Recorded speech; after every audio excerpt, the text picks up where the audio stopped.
without you even realize I'm hung up on you.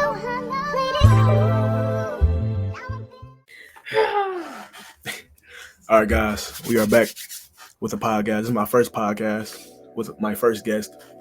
Introduce yourself. I'm Janaya. Nice to meet you guys. Also known as JP. JPZ. JP. Shout out to Guam. Today we just talking about just a couple questions, and it's gonna lead to where it leads to. You feel me? All right, I'm gonna get you the first question. Okay. What made you get into Christianity? Okay. So you don't want to leave like a title. You want to just get straight into it. Yeah, I'm ready it all in. Okay. Yeah. So, getting into Christianity, I actually was born into a very, I want to say, like Christian household. I'm a 4th generation Christian in my family, so I was always like brought up in the church. Okay. So I always have kind of had that experience. But what made me personally decide to like get into it was when I started to do my own personal research. And it just kind of, to me, it made sense. Because from the research that I have done so far, thus far, Christianity is the only religion that gives you an option to not have to do it by yourself. I think everything else is very much works-based. Like, oh, you have to do this, you have to do that to be a good person, Whereas Christianity is like, I know you're not a good person. You know what I'm saying? Like, it's impossible to be a good person. Okay. But that's okay. You know what I'm saying? Like, we can work through this together, all that good stuff. So it's the only thing that really gave me a sense of, I want to say, hope in terms of not having to be so hard on myself.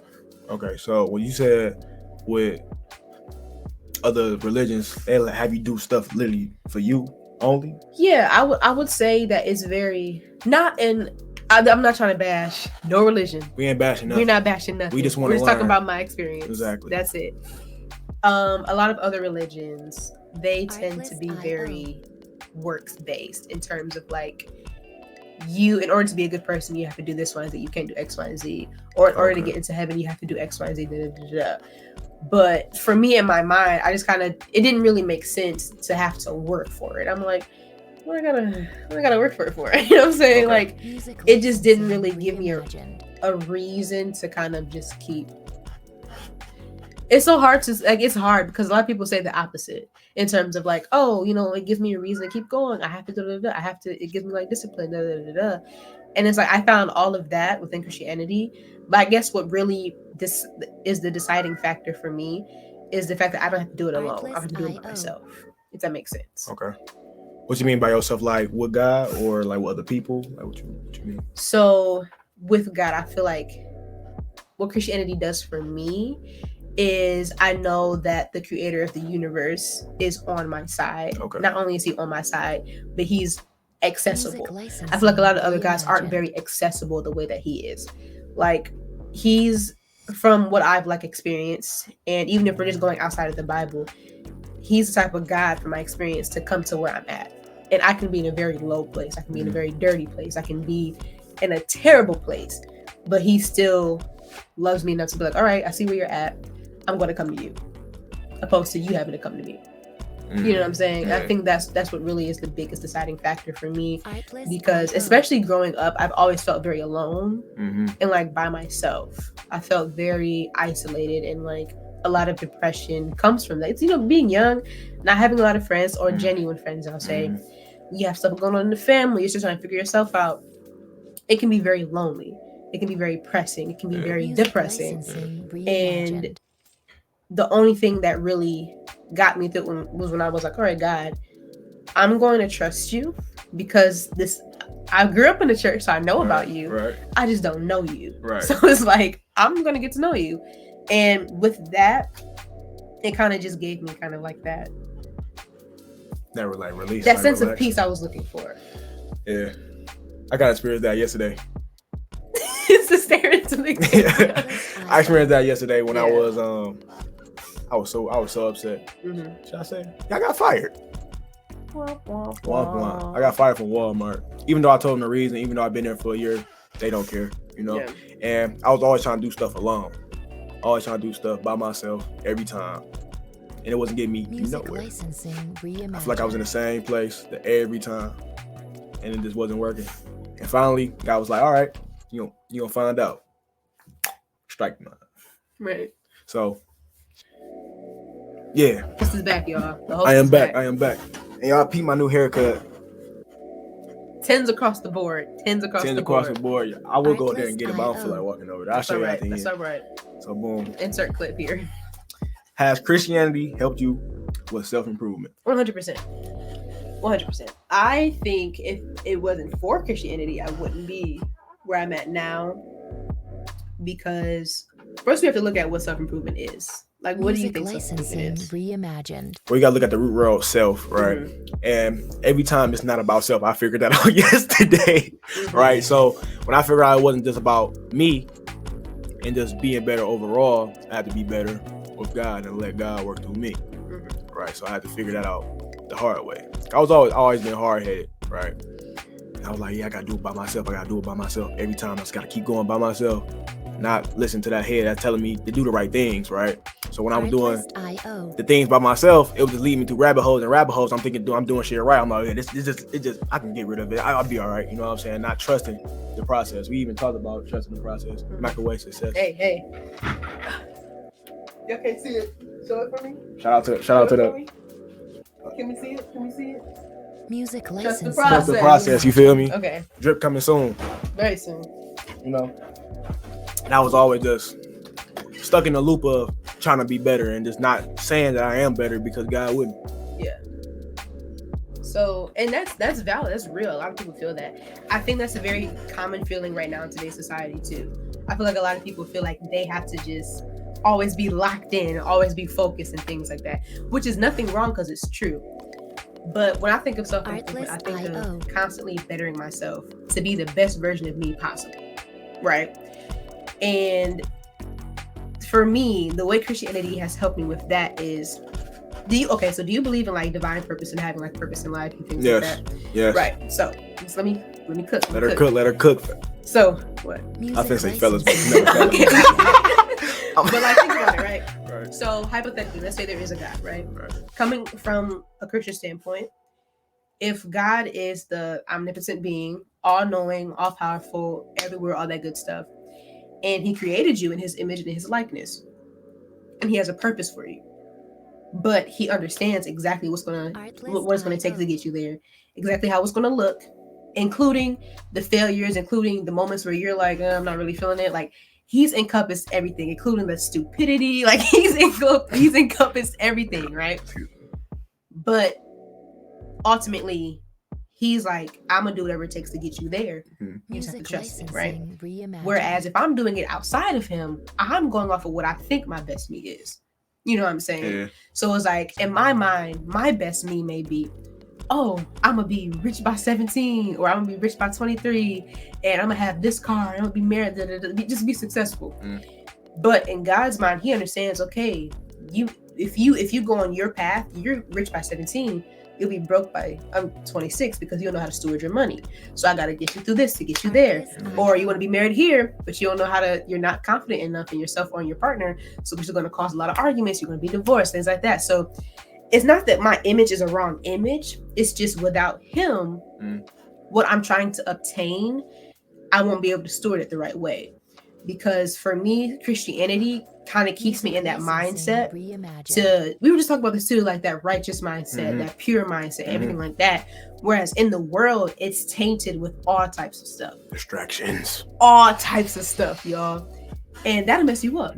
For real. That'll mess you up real bad. It almost got me. Right? Now, I'm not saying Christianity is the end all be all. You know what I'm saying? Because me personally, I like to separate God from religion, because I feel like the moment you become too religious is when you start to lose that relationship with God. So you think that the whole goal of religion is to just get closer to God but not be controlled by the fear of religion? What do you mean?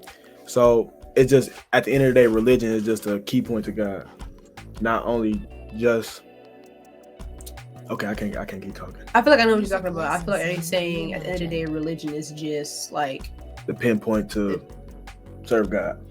I feel like at the end of the day, religion is a gateway. Because you can be overly religious and still not have any Jesus, still not have any God. Okay. Because religion without Jesus is just tradition. Okay. You know what I'm saying? Yeah. Like, you're going to church every day, but you're not feeling anything. You're not applying this to your life. You're reading your Bible, but You're not applying it to your life, But when that relationship aspect comes in, that's what gives you that like desire to do it, the desire to live right, things like that. And also too, when Jesus was here, he was not here for religion. There was no such thing as Christianity. He was Christ. He was Christ. How can we have Christianity if Christ is still here? You know what I'm saying? Right. So it's like Christianity in and of itself is just what, to me, in my opinion, what it's supposed to be is a byproduct of God's grace. You're supposed to just be a follower of him. You know what I'm saying?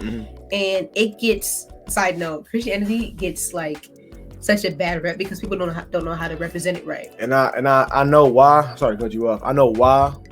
Like I see other creators like saying, like, not bashing it, but like y'all tripping because it's just like a perspective. Y'all just taking it to the max, saying I'm going to hell because I think this way or something like that. You get what I'm saying? So how do people can get out of that, like that control of like trying to, if you don't do this, you going to hell? How you get people out of that? How do you get people out of that mindset? Yeah. I think the best way to get a person out of that mindset is, well, first, you can't be in that mindset. Because it's like, if I'm in that mindset, I can't get you out of that mindset. So I think it takes a lot of mental deconstruction of what the world says Christianity is. Because I don't think, now hear me, y'all. I don't think that if you drink and whatever, you're going to hell immediately. I don't think that's true, because otherwise I feel like what people fail to remember is that Jesus' whole sacrifice was for that. Like, he knew that was going to happen. He knew you were going to slip up. He knew everything was going to happen. So he's not saying, oh, if you do this or whatever, you're going straight to hell. No, that's not necessarily the case. Because we don't understand what do you think hell is? Like, what's, yeah, go ahead. Like, what is your... I think it's here, like right here. Like around the world, what's going on, like all this evil, like we see a lot of evil. We like, why everybody like that? You know what I'm saying? Why everybody doing all these things? And heaven is just you figuring out the right path.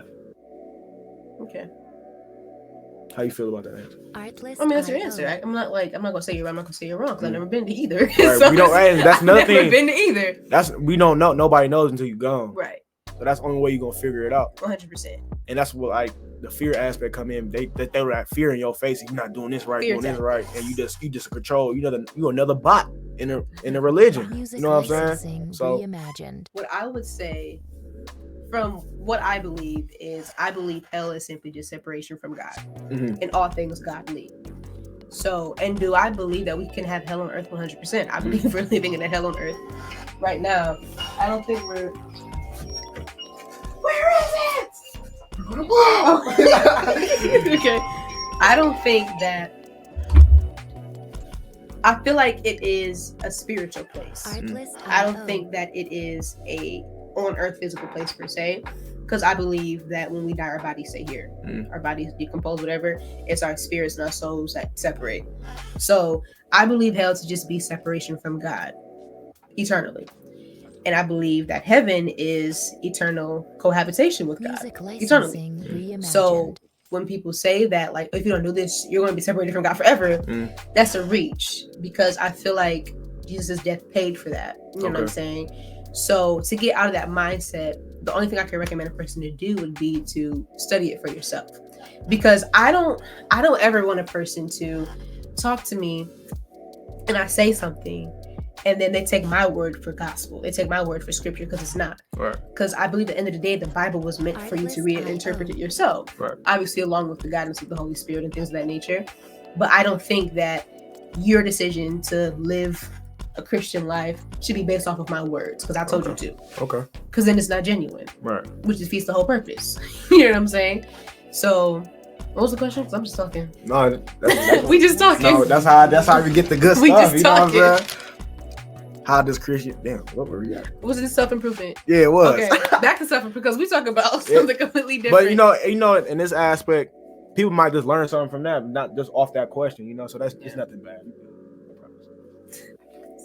But self-improvement wise, Christianity has taught me to be more disciplined. It taught me to deny myself. Because one thing that the Bible teaches is to deny your flesh and pick up your cross, right? And whatever that cross is, right? So obviously not like a physical cross. Obviously you're not going to be walking around the street with a 20-foot wooden cross, right? But it's like, deny your fleshy desires. So like, lust, pride, whatever else that is, put that down. You know what I'm saying? And then I deal with pride heavy. he does, y'all. This man prideful, but we working on it. He working on it. He working on it. You know, Wow, but it's like it's really just taught me to also. It taught me to not lean on myself. It taught me to lean on God. Yeah. That is, and I think that's a very big thing for self-improvement, because if I'm relying on myself, I'm going to fail. So I'm not perfect. So if I'm leaning on someone who is perfect, who is never changing, it's impossible for me to fail. Now I may have failed, like moments where I failed, but I'm not failing, if that makes sense. Yeah. I hope that makes sense, because it made sense in my head. It makes sense in her head. It's real. It makes sense. Like I may have a moment where I'll say it looks like I failed, because maybe it didn't go out the way I wanted to, or maybe I lost some things in the process or whatever.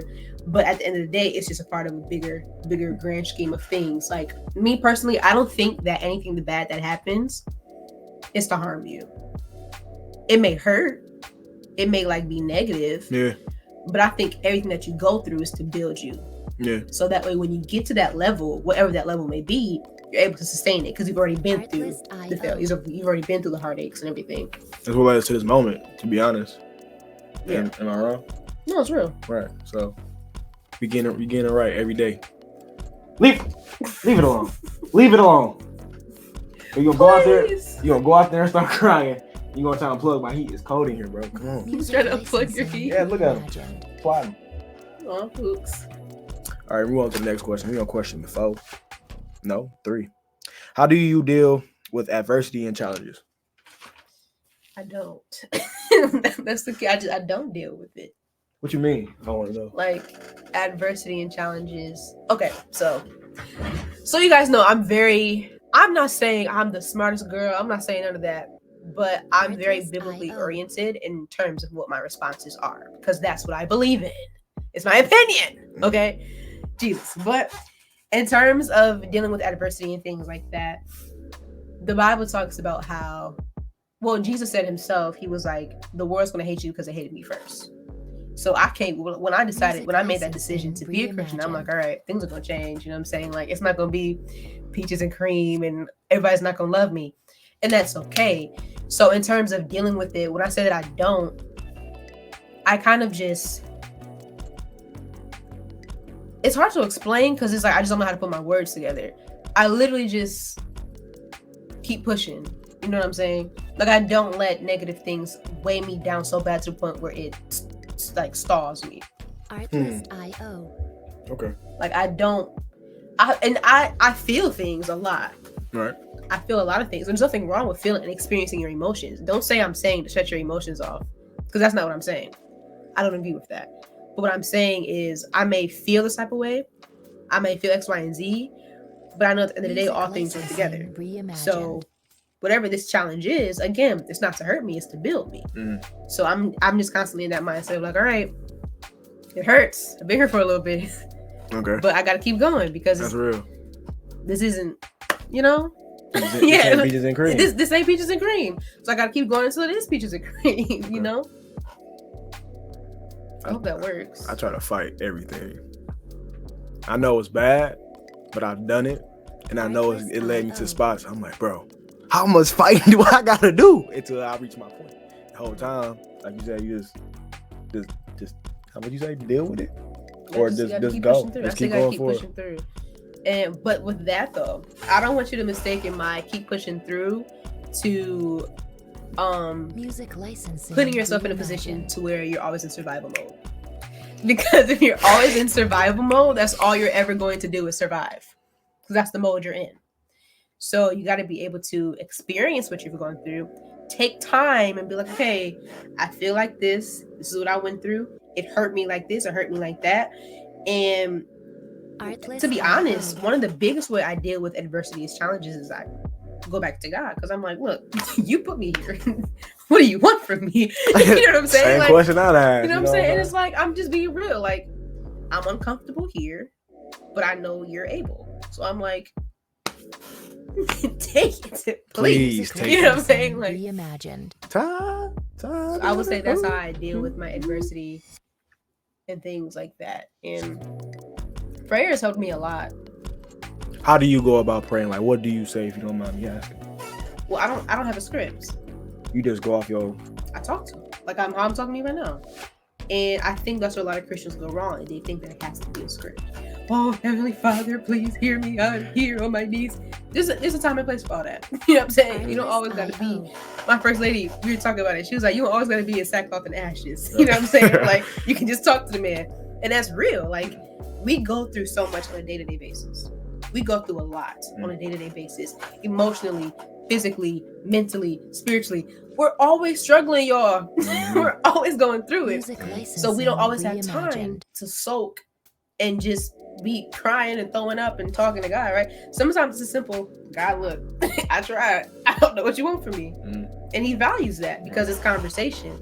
I would say that there's, for me specifically, there's times where I do have more what's the word I'm looking for? Intentional war-ish type prayer, whereas like, I am in sackcloth and ashes, not literally like covered in sackcloth and ashes, but like literally like going before him. But I mean, majority of the time when I talk to God, it's literally just like how this is. I just talk to him, tell him how I'm feeling, and then whatever we're talking about, we talk about. I'll talk to that man about everything. God knows everything about me because I talk to him about everything.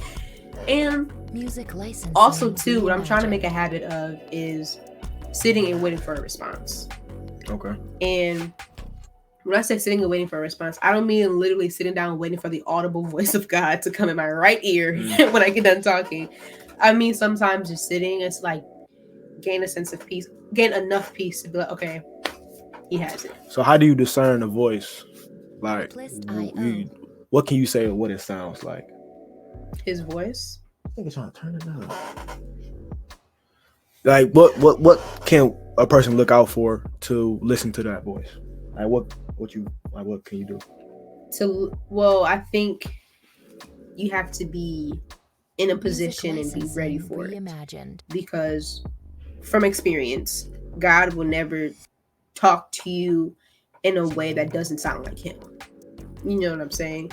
So one, I would recommend that if you're looking to hear from God, just start reading the Bible.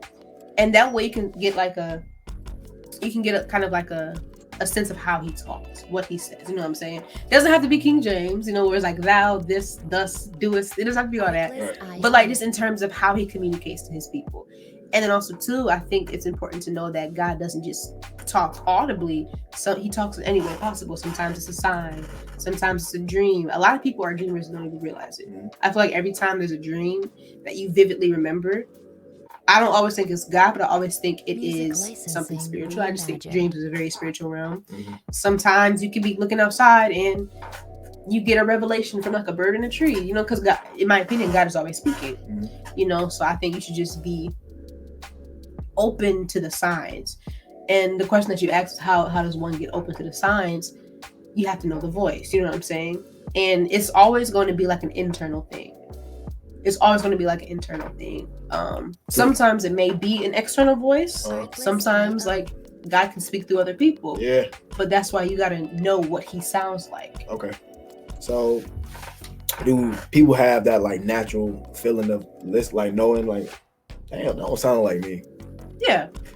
Let me tell you. Okay. So boom. I'm in a car, right? Music licensing reimagined. God, he was like, I told you. I'm like, I'm sorry. I was literally having. I'm sorry. What you wanted me to do? I was for real. I'm so serious. I'm not even playing. Like I was like, I'm sorry. I was trying to do it. I'm sorry. I told you. Now look at you. But with that though, that's my dad. Love him. But with that though, God will never condemn you either. Okay, so yo, what up, though? Hey, Mr. G. Hey. How are you? We're talking Mr. G. Yes. How you doing, my lady? I'm good. How are you? I'm good. Not bad. That's all right. You'll get good soon. I know. All right. But what up, Squally? I'm great now. Music license. Oh, with my hands. Reimagined. All right. Ask the question again. That was a lot. Okay. I might cut that out. I might not. We'll see. No, just ask the question you used to ask me. No, I'll just go back to what I was saying. Because I was saying how God would never condemn you. Okay. He's not a condemning God. So he will convict you. Convict.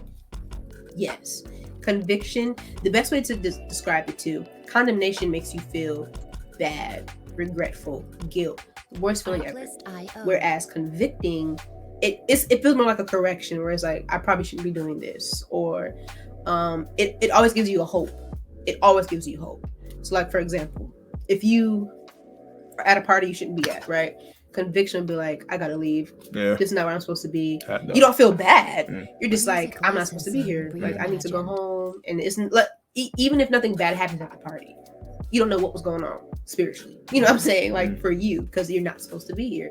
So it's always that internal knowing, that internal feeling of like, I'm better than this. You know what I'm saying? Now, I'm better than them, because I don't believe that anybody's better than anybody, but I'm better than this. You know what I'm saying? Okay. It's always like a convictional feeling. So was that voice I heard, was that bad? Did you feel bad? No, I was like, I really just feel like I'm sorry. Did you feel like negative though?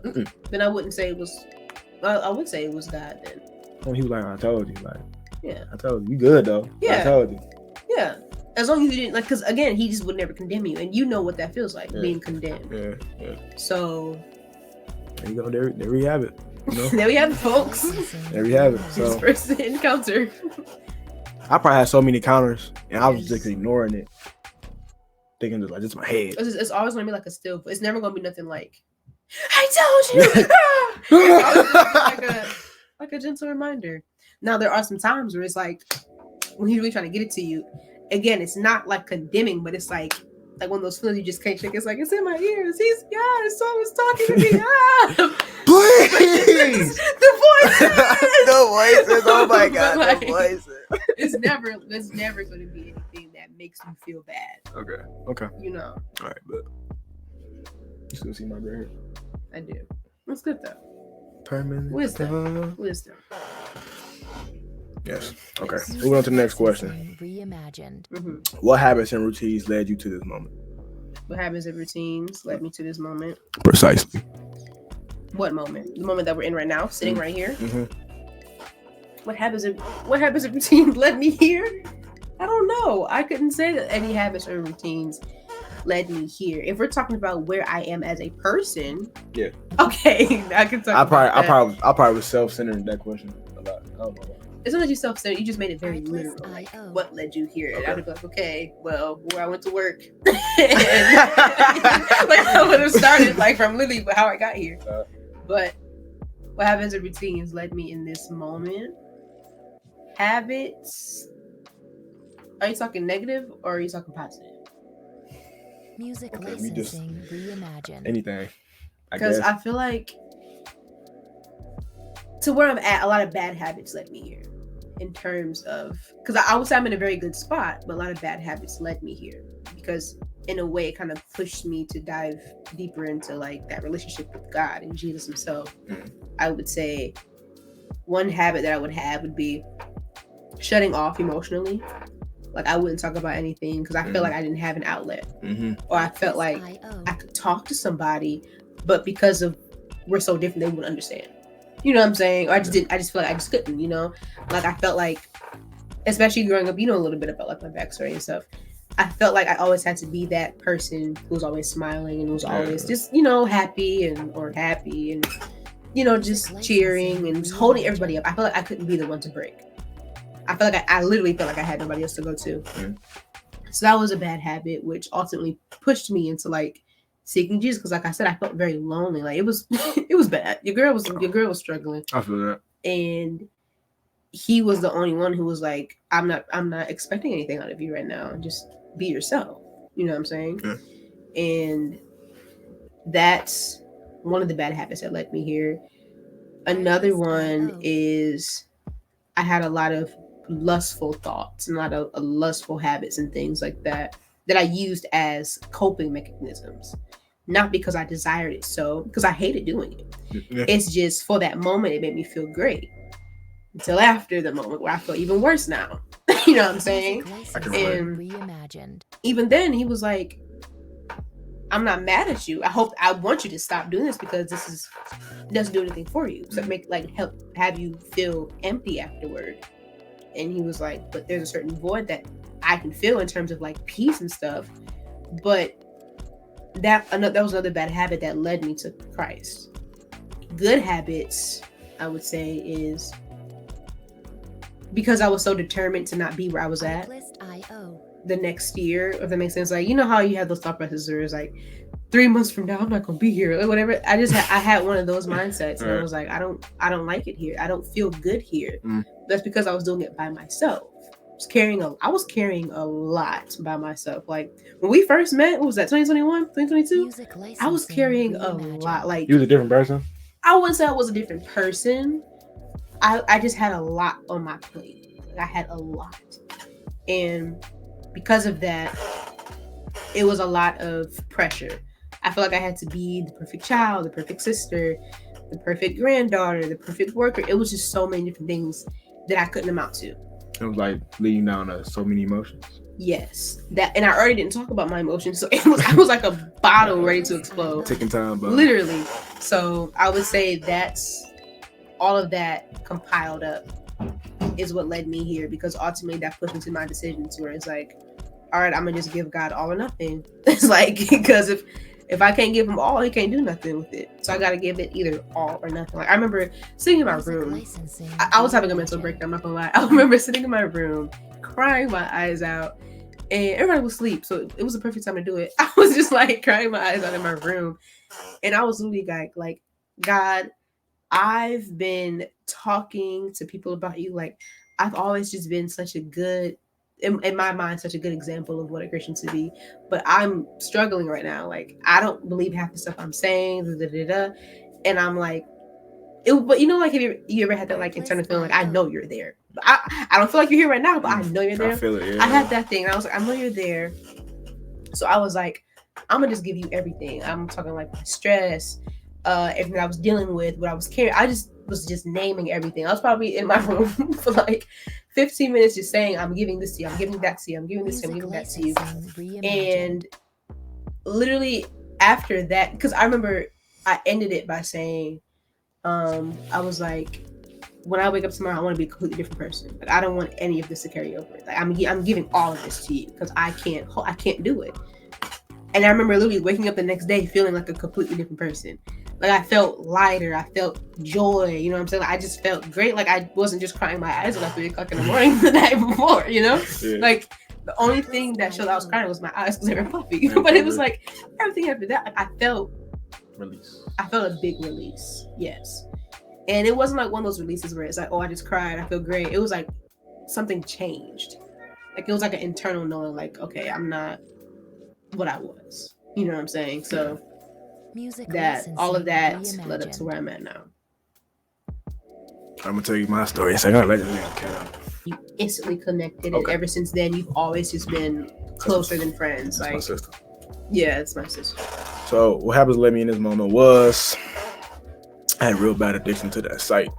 Real bad one. Mm-hmm. Everyday bad one. I'm like, why is it making me feel like this? Why do I feel like nobody respect me? Why do I feel these emotions? Why do I feel like I'm the right path? Because my energy was low. I'm just releasing all my energy every day. Every day. Just to feel something. I was trying to feel something. I wasn't feeling me. You know what I'm saying? On top of that, me being empty definitely wasn't feeling me. You know what I'm saying? So it's been days, relapse. Days, I go 20 days, 30, 40. Back again. Talking to other girls, back again. Just doing all these habits I know I'm not supposed to be doing. And every time I feel the urge. What? I'm not laughing at you. I just can't be serious for so long. Oh, yeah. I swear I'm not laughing at you. I promise. I forgot what that. Fuck. See? I'm so sorry. Are you good? You were talking about how you can relapse and you do like a 40 days and you relapse. You go back to doing all those things and you're wondering why you're feeling like that. So I was like literally just trying to feel something. I was really trying to feel something, not knowing that if I keep doing these habits, I'm never going to feel nothing again. Music licensing so I'm like, yeah, this shit got to change. Shout out to Von 2 Cut. You know what I'm saying? He put me on. He was like, this hold your shit. I'm like, okay. I tried it. Failed. Oh yeah, I don't like this shit. Shit, I don't like it. It's too uncomfortable. You know what I'm saying? All right, keep trying. And boom, I'm out this lust pattern. Here we are. I met her. And this is a beautiful feeling, like not having that urge, like I'm gonna go with me, like, you know what I'm saying, like. I actually don't, but I hope from a man's perspective, I understand. Okay. So I'm just happy I got that spot. Then the biggest battle begun right now. Reimagined. Having that. I'm like, okay, I conquer lust, so there's a lot of stuff I gotta deal with too. Pride, like I had real bad habit with pride, so I'm trying to let that go. And what else? What good habits led me here? Self-improvement, hitting the gym. Oh my god, I love the gym. I die for the gym. I'm kidding, but me in the gym, I felt like I was really a person in there. I was just lifting all these weights, getting stronger. People respecting me, like, yeah, bro, you look good. No homo, but you know what I'm saying. You know that aspect, but just you look like you going crazy. I'm like, yeah, I fuck with that. So that's what made me here, and I appreciate the gym. I wait. Shout out to the gym. Shout out to the gym. Shout out to the gym, y'all. Shout out to the gym, yeah. The gym. Cause one of the key habits, that one bad habit and one of them two bad habits, and that one good habit let me here. It was like a big therapy session. Yeah. I don't know if I was alone with God then. I wasn't recognized. I was just talking to myself, but I was really talking to God. Locked in with my hood up. What do you need? Why am I here? Why am I here? You know? Yeah. So who let me in this moment? What made me let Damn. That's all right, find it. What led me to meet her. So Soft launch. Okay. Has your personal growth impacted your relationships? 100%. 100%. Tell me how. So, first of all, you're always going to outgrow people. You're always going to outgrow things. That's just a process of growth, you know? And it can be very uncomfortable, 100%. But there's a lot of relationships that I realized I was outgrowing, and I had to not cut them off, because I'm the type of person where as long as we've like never had a hard falling out, I'm still accessible to an extent. You know what I'm saying? So I would say it just led us on different paths. Mm-hmm. And I had to separate myself, sometimes for a little bit, sometimes for longer than what I wanted. So and also too, I believe in having equally yoked everything.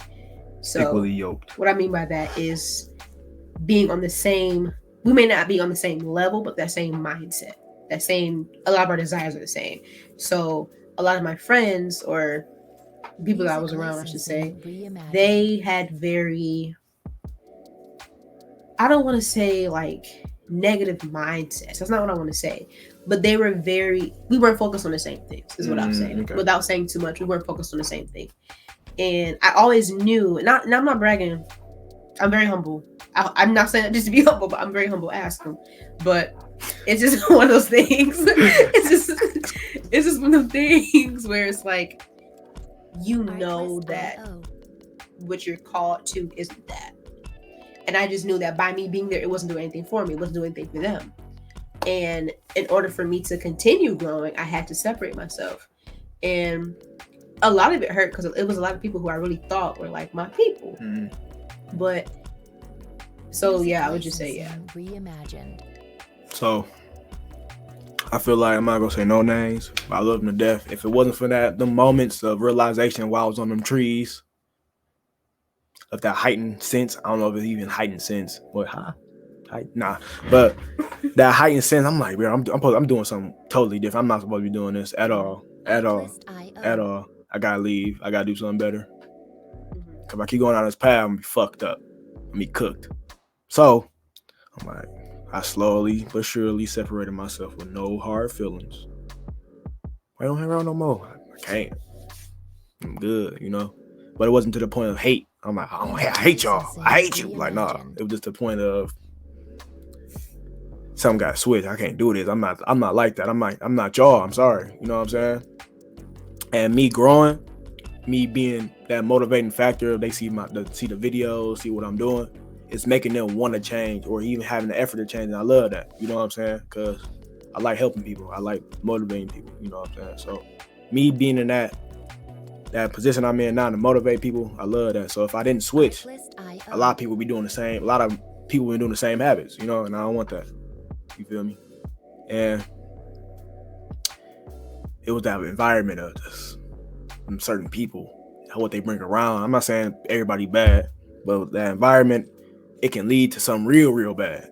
So I had to get out of there, or I was gonna be cooked again. Reimagined. So Double cook on a Double Thursday afternoon. Yeah. So I'm glad that led me here. Yeah. You know what I'm saying? Me too. And meeting people that's on the same frequency, the same vibration. You know what I'm saying? Same vibration. Other friends, same vibration. I ain't saying everybody not my friend or my friend. I'm saying like the people around me, not me around people, same vibration. Mm-hmm. Linked up, we synergize. You feel me? Okay. All right. How do you feel about adult websites and what it do to men? I feel like it's very tainting. I don't think we have any adult websites. Personally, I feel like let's not even go spiritual. Let's not even go there. We can just go scientifically. It alters your brain. Yes. And how you see things. Yes. And it alters your view on other people, specifically the opposite gender. Yes. Or whatever gender you're attracted to. Yes. Whoever you are, whatever you're attracted to. It alters you. everything about that because it takes out, first of all, it takes out the connection. Mm-hmm. But then it takes out the pureness of it all and the desire, and it takes out that the passion that's supposed to be there. The intimacy. Yeah, it takes all of that out. And it's very damaging, especially to men, because it's like, even we see it in today's culture. Everybody is on that, I can have X amount of women at one time. I can do whatever I want, whenever I want to. And as much as people like to say it's a flex, y'all, it's not. Because now we can make it spiritual. That's a lot of soul ties. And that's a lot of draining energy. Oh my God. A lot of stuff going on that just shouldn't be. And, you know, it just shouldn't be a thing because even as a woman, it's like for a guy, it's a release. For us, it's like a deposit. So we're getting that energy. So now if you've been with X amount of women, I just had sex with all those women. You know what I'm saying? So all the different emotions, all the different desires, all the different feelings, all of that is now on top of yours. I'm feeling that too. Right. You know what I'm saying? That's a lot. But, and also too, these websites, it doesn't make sense. Because if you wanted that bad, just, in my opinion, just go get some. If you want, I was saying, like, even if you music licensing reimagined. I just think it's kind of lame. Let me tell you why. You're watching other people. You know what I'm saying? Like pixels just, on that. They don't even know you exist. They don't even know you exist. And then I just felt if you wanted that bad, if you just needed, I'd say just go get some. If you gotta pay a little bit for it, that's all right. Just go get some. Because I still think that's better than watching it. Because at least your brain's not being altered the way that it does. You know? And also it just wastes your time. A lot of time. And this is for everybody, not just men at this point. It's a time waster because all the amount of time that you spend on that website, even if just for like an hour a day, that can be an hour of you brainstorming or an hour of you resting, just doing something to better yourself. It just makes no sense to be on a website like that doesn't even cater to you, but it pulls from you. You know what I'm saying? Taking a lot of energy. It takes too much. And also too, like, I know you feel nasty when you get off. Like, don't you just feel weird? And then, like, you gotta sit there and scroll through all the videos, like. Cause like the more you do it, the more you do it, you're gonna be like, yeah, this ain't enough, and so you're gonna keep going deeper in that rabbit hole. Like, it's just weird shit. It's a lot going on. None of that has to happen. And people be so down bad, they be on the YouTube videos. I thought YouTube doesn't. No. People, they're like, no, they be thirst trapping on the YouTube. Like, oh, gotcha. I made her talk like this when I be playing a basketball game. I like how she looked and bent over. And niggas be getting off to that. I swear to God. Oh, that's okay. That's not. No, I believe you. No, for real. Just, like, and it's to the point where. Sorry. Like, why do you want to keep doing it? Like, what's motivating you? You know what I think it is though? How you were saying earlier, how you feel like you were lacking something. A lot of men do that, and a lot of men won't admit it. But I feel like there's a lack there. They're lacking some type of, and it doesn't even have to be love. It can simply just be affection or validation. They lack that, and it's like a coping mechanism essentially. You know, that's where they find some type of validation, even if it's like, even if they don't even realize it. It's like it's doing something for them. You know. Yeah, and it's if y'all want to know how to get out that habit, y'all have to just stop. I know it's easier said than done. I've been through it countless times. You just have to stop. And when you stop, you start to see things differently. You use your brain more to start anything. You know what I'm saying? You use your brain more. So when you use your brain more, you tend to find more ways to actually get closer to people, actually have real relationships. Because you just sexualizing your brain, and you're looking at women different. Start being insecure about everything. Like, I can't get this type of girl because I'm watching this video. You know what I'm saying? You just gotta stop it. It's like a plan to attack young men, take their masculinity away, because the source of energy that was in you is life force, and when you have life force, you attract beauty.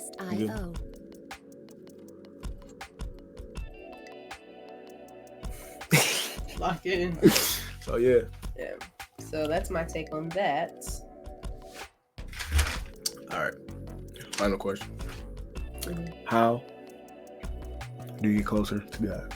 Music You gotta just seek Him, bro. reimagined. You have to, because I'll say it like this: if you were like becoming friends with a person, how would you go about that? Say it one more time. Like, if let's say you and I were just friends, like we just met, and you decide we're gonna be good friends, you know what I'm saying? Or you desire to be friends, how would you go about that? The same way you go about with God. You talk to Him, you spend time with them, and spending time can literally be like when you're eating, just like, how are you today? Obviously, you're gonna feel crazy. You know what I'm saying? You're gonna feel like you're talking to yourself, but you're like, just having casual conversation. You're reading your Bible. You pray every now and then, or not every now and then, but like you pray as more constantly than what you were, and you're just open to the fact that He is there. You know what I'm saying? Because I think a lot of people get very discouraged because they feel like they're talking to themselves. I'm gonna let it refocus, and I'm gonna re-say it because that'd be a silly clip. But a lot of people get very discouraged because they feel like they're talking to themselves, and you're not talking to yourself. It's just that where you're at like a very early stage in it, and you're still learning God. You know what I'm saying? As you're learning yourself, so it's a lot going on with that. So get it. If you don't have to be in church to experience God, but it helps a lot. Because being around people who have experienced God, being around people who have a connection with God and who are able to tell you what it looks like, what it feels like genuine connections too, not just church people. Because just because people go to church does not mean that they're a Christian, does not mean that they have that relationship with God. Some people are just in church. You know what I'm saying? How do you find out, like, if a person just in church? So the Bible talks about this. Okay. I'm gonna get you in the Bible. But basically, it's like, and this, honestly, you should take this wherever you go. It's like you would know a tree by its fruit. So in terms of fruit, are you walking in what a person with a relationship with God looks like? Are you walking in kindness? Are you meek? Do you smoke? Do you drink? Because if you do, that's a big, I'm not saying they're not, but it's a big, like, the head turner, like, you know what I'm saying? Like, come on now. do you come off judgmental? Like, we're big on energies. Y'all call it energies. I call it spirits. You can pick up stuff. You know what I'm saying? Like, I can tell, like, you feel a little off. You're not really giving what you're supposed to in terms of being a Christian. So you can always just ask God to, like, reveal to you, because He's open to it. He's going to reveal it to you. You know what I'm saying? If you ask Him, He'll do it. But just in terms of gaining that relationship with Him, the first few months are going to feel so weird because you're going to feel like nothing's happening. You know what I'm saying? But it's that constant, like, you have to know He's there. You have to know He's listening and things like that. So I would just say be intentional for sure. Okay. I hope that helps. Yeah. Do you have any questions on that? What practices besides just talking? Like, what can people do physically? Because some people like a little bit physical. Yeah. In terms of, like, learning and stuff. Physically, a lot of people like watching videos. You can watch videos on it. Okay. How to gain a relationship with God and actually apply it. Because I get, like, some people aren't visual or audio learners; they're like physical learners. So I know, and I'm kind of in between the three of them. But YouTube videos tend to help me a lot. Okay. Like, I would say use your resources. You know what I'm saying? Not for if bullshit. you can watch a YouTube video on how to do whatever, you can watch a video on how God works. He gonna want you to be on X, Y, and Z. But at the end of the day, it comes from experience. You have to experience it. You know what I'm saying? And that doesn't mean you're not gonna have moments where a lot of things feel very, what's the word I'm looking for? You're gonna have moments of, I'll just say discouragement. Yeah, uncertainty. Right. And like discouragement. But you can't let those moments be like the end all be all. Because you have that with friends now. When a friend doesn't text you back, you're like, bro, they hate me. All the time they're just busy. Now I'm not saying God's too busy for you. That's not what I'm saying. But I'm just saying, like, don't feel like it's not working. It's literally just comes with experience. That's all. Okay. So I would just say the way you find God is just seeking him. You know what I'm saying? Like literally just being in a position to where you're actively looking for him. Because I do believe, and from experience, again, I can only tell you what I know. I can't tell you nothing I've never done. From experience, he will find you where you're at. As long as you're open to him and you're actively looking for him. You know what I'm saying? Looking for the truth, essentially. So do this practice take reps, like seeking reps, like a lot of repetitions? Oh, for sure. Okay. Like everything? It's very disciplinary. And I'm not saying disciplinary in terms of like, you have to do this, you have to do that, but it's very disciplinary. It's very disciplinary in terms of you're going to have to put some action behind it. Like you can't just be like, well, I believe you're there. Like you can believe he's there and still not experience it. That's like meditating and saying, I'm gonna be a millionaire and don't do anything actively trying to become a millionaire. Yeah. I'm a millionaire. Goes to sleep right after. Like plays on the game all day. Like, no, you have to put in some work. But it's not works based. You know what I'm saying? Process. It's a process, exactly. It's a journey. Which is why I tend to say that, especially to people who ask me like, oh, you know, I've been doing this Christianity thing for X, Y, and Z, and I'm getting a little discouraged. That's okay. You can feel like that. And I understand because I get discouraged too. But it's not a final step. The final step is heaven. The final step is eternity with God, whatever that looks like. But while you're on this earth, it's going to be a journey. It's going to be a walk. You're going to have your ups. You're going to have your downs. You're going to have your stagnation. Like you're going to have all types of stuff. You're going to experience all types of stuff. But what separates it is also too, that doesn't mean life's going to get easier. I'm going to let y'all know that now. That does not mean the moment you're like, I accept you, next thing you know, you got someone knocking on your door. Hey, here's $10,000. That's not how that works. You have to suffer. My bad. No, I mean, you know, but what that means is you don't have to do it alone. Yeah. And when life does get to that point, there's somebody there who is like actively on your side. You have the creator of the universe on your side. Like I tell people all the time, okay, listen, if you believe in the universe, you go right on ahead. But I feel like if you can believe in the universe, you can believe in the creator of the universe. You know what I'm saying? And if you believe in the creator of the universe is nothing in terms of like what it can do for you. Because you have the one who made the universe in all of its entirety on your side. And he's like, I'm not gonna let you fail. Whereas the universe, it has no loyalty to you. You know, because it's 1,000 of you. You know what I'm saying? We're not like thousands of individual versions of you, but it's thousands of people in the universe. You know what I'm saying? Whereas God, he's like, yeah, there's thousands of you, but there's only one of you. You know what I'm saying? I hope that makes sense. Well, I'm just yapping now. No, I'm listening. Okay. But like. So I got another question. So what do you think about manifestation? Is that like a form of prayer? I feel like it can be. I feel like there's different types of manifestation. I feel like there's different types of prayer. I feel like there's different types of stuff. It just depends on what it's aimed at. You know what I'm saying? Like, I do believe manifestation works, but I feel like manifestation without God, it won't last. And because it's like you'll get it and you may obtain it for a long time, but when it's all said and done, what did you build it on? Just off of your words? You know what I'm saying? You can't do it by yourself. You can't do it by yourself. You know, and I do believe in actively doing affirmations and speaking things into existence. I believe in that 100%. But what if you speak the wrong thing too soon? Now what? You know what I'm saying? Like, you got 10 bands, you about to blow it on nothing. About to blow it on nothing. Because I'm gonna be a millionaire overnight. And then also too, in that process of being a millionaire, if you do it by yourself, who's to say that you're doing it the right way? You know, so I feel like manifestation is not the problem. I'm like, hey, listen, I do vision boards all the time. I love a good moment of speaking stuff into existence. But in my opinion, Music licensing in my experience, reimagined. manifestation without God doesn't serve you in any beneficial way because it's not built on something. It's just like it's in the air. Literally, it's in the air. You know what I'm saying?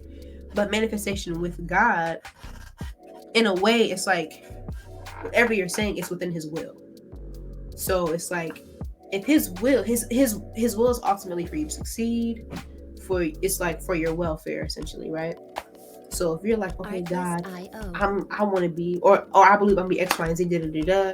I believe I'm gonna do this, but as long as I'm in your will, let me do whatever I'm going to do. He's like, all right, I'll give it to you, and I'll help you sustain it. You know what I'm saying? So I just feel like manifestation without it, to many people, is a witchcraft. To many people. What, manifestation? Music Without God, licensing to many reimagined. people, it would be considered witchcraft. I never knew that. It's because when you think of witchcraft, what do you think? You think of rituals? You think of like a spell? Blood, like, you know what I'm saying? Cut my leg off here. Cut my leg off. No, because something as simple as rebellion can be witchcraft. Because it comes from a negative spirit. It comes from a negative place. Without God. So, because think about it. Without witchcraft the whole time? No. Oh. It was witchcraft the whole time. No, because I mean, you're putting in practices that work. You know what I'm saying? And it's just witchcraft in and of itself. It is okay. I'll say it like this, right? You have good and you have evil, right? You know that. Everybody knows that. Well, I hope y'all know it. But it's like you have good and you have evil, but then you have godly and you have ungodly, right? Which is technically good and evil. So I'm trying to figure out how I can describe it because I feel like some of y'all might be some like visual or like you gotta vision some stuff. So it's like if I had a perfect example. You know what a prophet is, right? Yeah. Like someone who can like see the future or whatever, but like he's a prophet. You know what I'm saying? Like a prophet is someone who, as society knows, it is someone who comes in and says a thing before it happens, right? Okay. But the difference between a prophet and a psychic is a prophet is sent from God, whereas a psychic is it's apart from God. Music licensing. Does that make sense? So like tarot cards. Yes, it works because it's real, but it's like everything they're doing is unauthorized because it would be considered unauthorized. Who sent you? Literally, no, like seriously, like who sent you?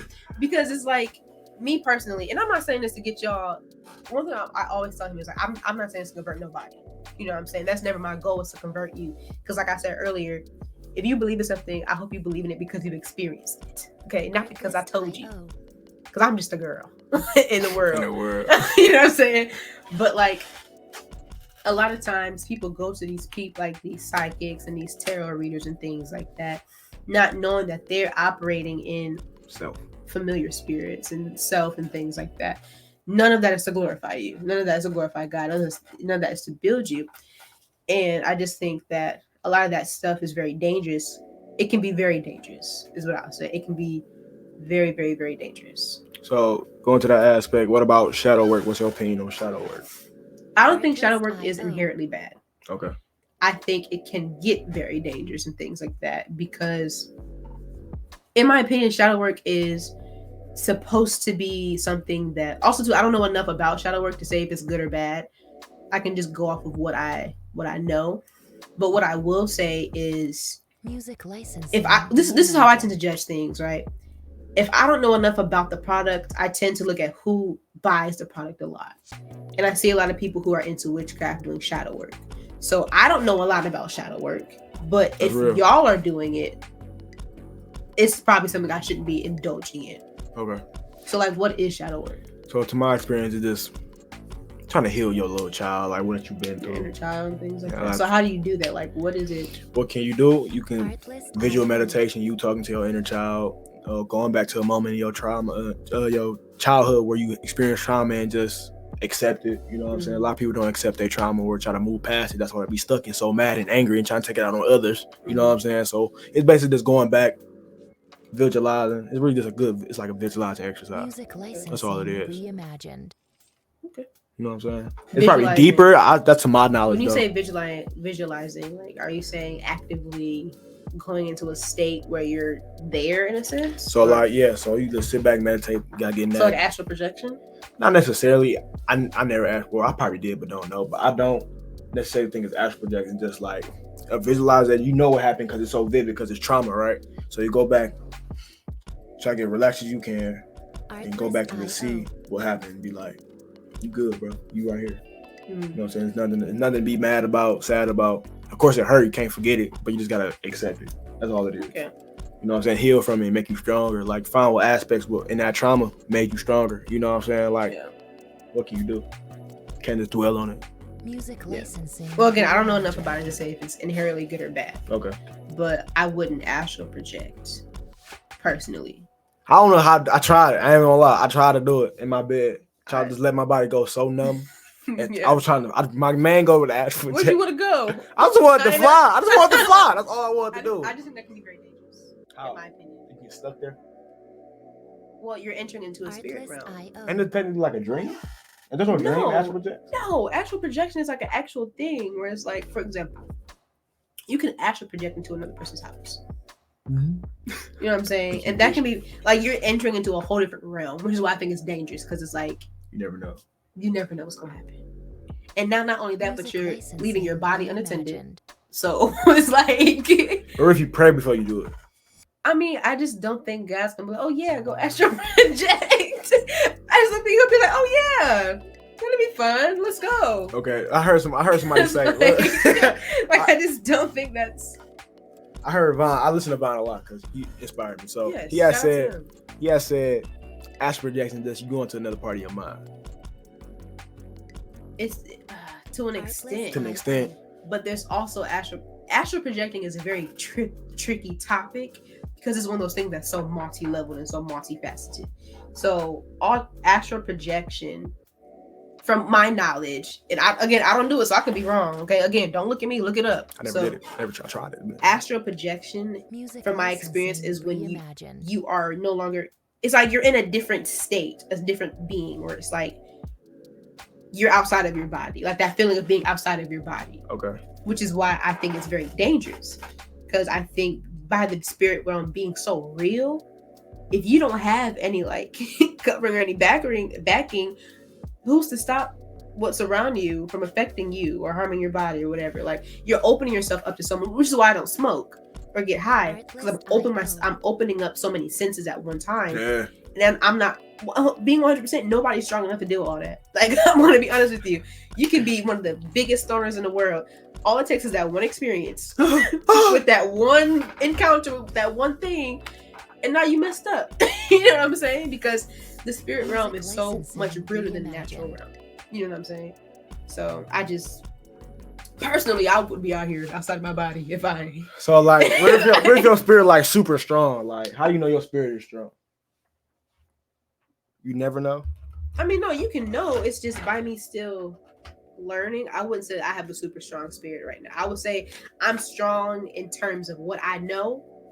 It'd be very hard to shake me and things like that. But we're good. But in terms of like, how do I know? I feel like you can just never be too sure. Which is another reason why I would say Christianity is something I lean to, because if I'm not strong enough, I know he is. You know what I'm saying? Like, can't touch me. If he says don't touch me, you can't touch me. You know what I'm saying? Like, why fuck up? I'm sorry. What do you mean? The mic was off the whole time? No, it's on. Oh, I was gonna say. I just put my headphones in because I'm used to it doing it like that. I'm gonna say we gotta redo this whole hour and 4 minutes. No, I'm just gonna take this out. Fuck. But if that part cut out, it's cut out. Okay, that's fine. But yeah, okay. I never did. I tried it. Always tried it. Lucid dreaming. What's your take on that? Well, I feel like lucid dreaming is just like, well, I don't know what it is. Like again, I can't speak on stuff I don't 100% know. And I've done it. I feel like lucid dreaming is just being aware in your dream, right? Yeah. I mean, first thing I do in a lucid dream is fly. That's what I like to do. I like to. Okay. You know what I'm saying? Just fly around. I don't think there's anything wrong with lucid dreaming. You're just in a state of awareness. I mean, it's just like. Okay. It's not like you're leaving your body. It's two completely different things. I always thought like astral projection is another form of dreaming. I think it just really depends on what. I think there's different levels to astral projection. I have to research it It's just I feel like there's different levels to astral projecting. I don't lie. Okay. So one day, I don't know if I astral projected or not, but I was trying to. I probably gave up and went to sleep. And I ain't lie, it was very vivid. It was 2 pyramids. One was like a regular pyramid and one another pyramid at the bottom. It was gold at the bottom. I don't know if it was real. It might be. I'm like, this shit cool. I just stood there and I woke up. I was there for like 5 seconds. I'm like, whoa. I don't know. Music Oh, it was cool. I'm not an expert on astral. I don't know. I just try to do it because like I can fly. That's all I want to do. We're gonna get you a jetpack or something. No, I gotta do something. Build you some wings. But yeah, we gonna end it right here. It's 1 hour and 6 minutes. So thanks, Janaya, for having me on my show. Thank you for having my first me. show. Yep. Okay, come on. All right. First podcast. It was great. Very knowledgeable. Hope y'all gained something from this. I love y'all. She love y'all. I do. We go. I just want to thank y'all for tuning into this podcast. It was my first podcast. I hope y'all enjoy it. I hope y'all grab info and insight from this podcast. It was my very first guest. Thank you to my lovely Janaya. You know what I'm saying? And I just hope y'all just grab a lot of this insight from this, learn something, and I thank y'all for tuning in. I don't know what to say. You know what I'm saying? So, yeah. And I see I cut my hair. I feel like a whole new different man, a new beginning, and I'm gonna keep pushing forward. We're gonna keep pushing forward until we can't no more. I love y'all. We gone.